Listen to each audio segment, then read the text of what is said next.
ওর সাথে পারিবারিকভাবেই আমার বিয়েটা হয়েছিল। বাসর রাতে ওর প্রথম প্রশ্ন ছিল, কয়টা প্রেম করেছেন? আমি ওর মুখের দিকে অনেকক্ষণ তাকিয়েছিলাম। আবার বলেছিল, কয়টা প্রেম করেছেন? আমি বলেছিলাম, একটাও না। উত্তরটা শুনে অনেক খুশি হয়েছিল। বলেছিল, এখন থেকে শুধু আমাকেই ভালোবাসবেন, অন্য কোনো মেয়ের দিকে তাকালে মেরে ফেলবো। ও আমাকে কতটা ভালোবাসে বুঝেছিলাম সেই দিন, যেদিন আমি ওর চাচাতো বোনের সাথে হেসে হেসে কিছুক্ষণ কথা বলেছিলাম। ও আমাকে জড়িয়ে ধরে সে কি কান্না! আমাকে বলেছিল, তোমাকে না বলেছি আর কারোর সাথে কথা বলবে না, আমি মরে গেলে ইচ্ছা মতো কথা বলো, তখন আর নিষেধ করব না। ওর কান্না দেখে আমি নিজেই কেঁদেছিলাম।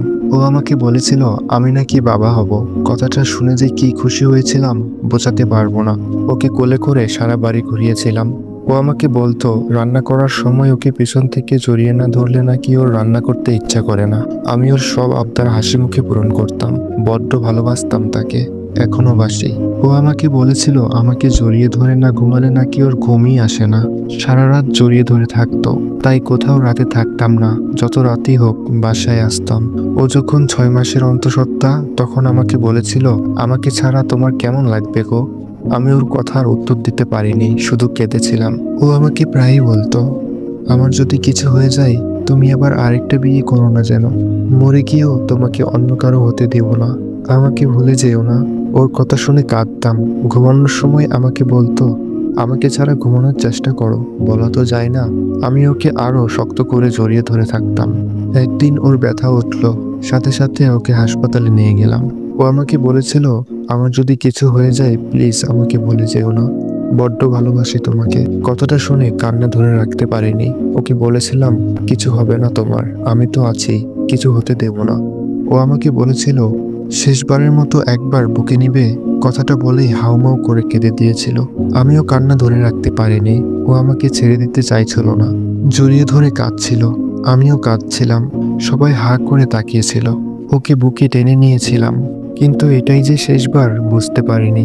বুঝতে পারলে কখনোই ছেড়ে দিতাম না। ও আমাকে বলেছিল, আমার সাথে তুমি চলো, আমার খুব ভয় করছে। ডাক্তারকে কতবার বলেছিলাম আমিও ওর পাশে থাকবো, কিন্তু আমাকে যেতে দিল না। অপারেশন থিয়েটার থেকে একটা বাচ্চার কান্নার আওয়াজ শুনলাম। বাচ্চাকে পেলাম, কিন্তু ওকে আর পেলাম না। পাগলের মতো ওর কাছে গেলাম, দেখলাম সাদা কাপড় দিয়ে ওকে ঢেকে রেখেছে। কাপড়টা সরাতেই অজ্ঞান হয়ে গিয়েছিলাম। জ্ঞান ফেরার পর দেখলাম ওকে খাটিয়াতে শুয়ে রেখেছে। ওর কাছে গেলাম, বলেছিলাম, এই কই যাও আমাকে ছেড়ে? আমার রাতে ঘুম হয় না তোমাকে ছাড়া, জানো না? তোমাকে না জড়িয়ে ঘুমালে আমার ঘুম হয় না, জানো না? কেন চলে যাচ্ছ? এই ওঠো, ওঠো। অনেক তো ঘুমালা, আর কত ঘুমাবে? আমার কথা মনে পড়েনি? এই তুমি না বলেছিলে আমার চোখের জল তুমি সহ্য করতে পারো না? এই দেখো আমি কাঁদছি। এই ওঠো, আরে ওঠো না, প্লিজ ওঠো। ও শুনলই না আমার কথা, ঘুমিয়ে থাকলো।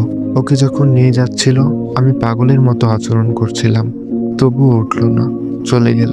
ও আমাকে বলতো, যেই দিন হারিয়ে যাব সেই দিন বুঝবে কতটা ভালোবাসি তোমাকে। চলে গেল, হারিয়ে গেল। 10 বছর ধরে তার স্মৃতি বুকে নিয়ে বেঁচে আছি। ছোট্ট মেয়ে বুঝতে শিখেছে। আমাকে বলে, আব্বু আম্মুর জন্য আর কেঁদো না, তোমাকে আর কাঁদতে দেব না, বলে চোখের পানি মুছে দেয়। আবার চোখ জলে ভরে ওঠে, আবার মুছে দেয়।